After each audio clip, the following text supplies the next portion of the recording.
Thank you, Mr. President. At the outset, let me congratulate Japan for assuming the presidency of the Security Council for the month of March. I wish you the very best for a successful presidency. We appreciate the briefing by Special Representative Rosa Otunbayeva on the situation in Afghanistan. We've also listened carefully to the remarks by the civil society briefer.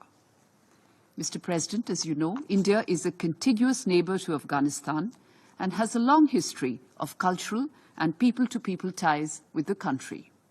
We therefore pay close attention to the situation in the country, which has a direct impact on us.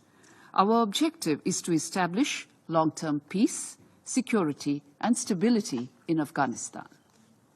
And if I may say, the overall objective of the vast majority of the international community aligns with India's priorities with respect to Afghanistan. These include the need to counter terrorism, bring in inclusive governance, safeguard the rights and interests of women, children, and minorities, counter narcotics, and the prioritization of humanitarian assistance for the well-being of the people of the country.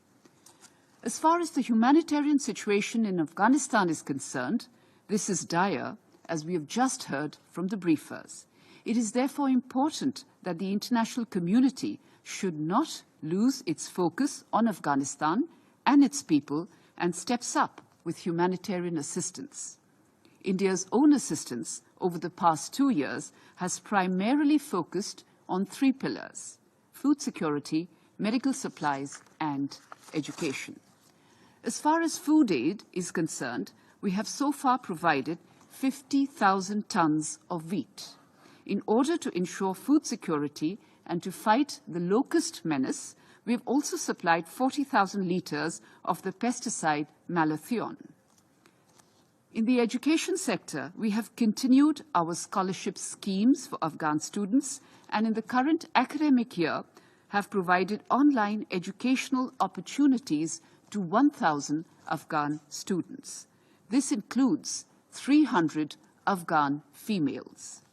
Our association with the Habibia School in Kabul also continues. On the medical side, we continue to provide life-saving medicines to different hospitals in Afghanistan and to assist the UN Office of Drugs and Crime in their fight against drugs. We have partnered with them to provide hygiene kits, clothing, medical assistance, and humanitarian kits for their rehabilitation camps. We've also provided learning tool kits, books, stationery items, and classroom furniture for UNODC-run education centers. And, importantly, our humanitarian assistance will continue for the benefit of the people of Afghanistan. Mr. President, we thank Qatar for hosting the second round of the meeting of the Special Envoys on Afghanistan in Doha recently. India participated actively in this meeting. There were constructive discussions on the recommendations of the report by Special Coordinator Feridun, including on the appointment of a special envoy of the Secretary General and the establishment of an international contact group for Afghanistan. There was a general consensus that the international community has to move forward on these issues in a consultative and transparent manner.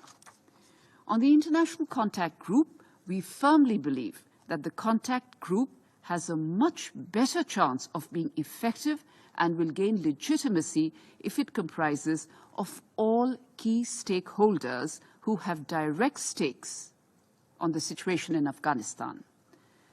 This would also be the general position of anyone who has any interest in ensuring peace and stability in Afghanistan. I will close, Mr. President, as India always does, by reaffirming our unwavering commitment to the people of Afghanistan. I assure this Council that we will continue to be closely and actively involved in support of the Afghan people. Thank you very much.